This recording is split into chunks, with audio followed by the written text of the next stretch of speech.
चिराग पासवान जैसे ही बिहार आते हैं, बिहार में विशाल जनसभा को संबोधित करते हैं और वैसे ही मीडिया की निगाहें उन पर टिकी रहती है और ये सोचते हैं कि अब चिराग पासवान अपना स्टैंड को क्लियर करेंगे, वो किस अलायंस के साथ 2024 लोकसभा का चुनाव लड़ेंगे। लेकिन चिराग पासवान ने अपने भाषण के दरमियान बीजेपी को बड़ा जोर का झटका दिया है और बड़ा जोर टेंशन बढ़ाने वाली बात भी वो किए हैं। जी हाँ, कैसे किए हैं, पूरी वीडियो के अंत तक बने रहिए, आपको समझ में आएगा कि आखिरकार चिराग पासवान बिहार में अपने जनसभा को संबोधित करते करते बीजेपी को टेंशन किन किन बातों से वो दे रहे हैं।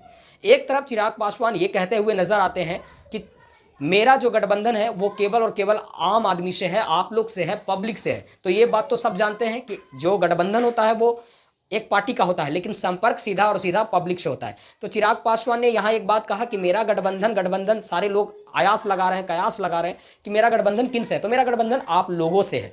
लेकिन बात यहाँ ये नहीं है, बीजेपी को टेंशन किस बात से है, क्योंकि बीजेपी ये बात को लेकर के चर्चा कर रही थी कि अब शायद चुनाव इतना ज़्यादा करीब आ गया है तो अब चिराग पासवान अपना स्टैंड को क्लियर करेंगे कि वो किन के साथ मिलकर के चुनाव लड़ेंगे। लेकिन चिराग पासवान ऐसा कुछ करते हुए नजर नहीं आते हैं। हजारों के बीच में वो ये कहते हुए नजर आते हैं कि बिहार में जिनकी भी सरकार रही वो बिहार को लूटने का काम किए हैं। जी हाँ, बिहार में जिनकी भी सरकार रही, मतलब समझ लीजिए यदि नीतीश कुमार का रहा तो वो लूटने का काम किए, आरजेडी का रहा तो वो लूटने का काम किए। दोनों तरफ निशाना वो साध दिए, एक तीर से दो निशाना वो साध रहे हैं चिराग पासवान।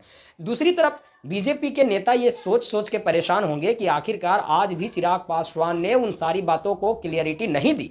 चिराग पासवान ने आज भी स्पष्ट रूप से नहीं कहा कि मैं किस गठबंधन के साथ 2024 का चुनाव लड़ूंगा।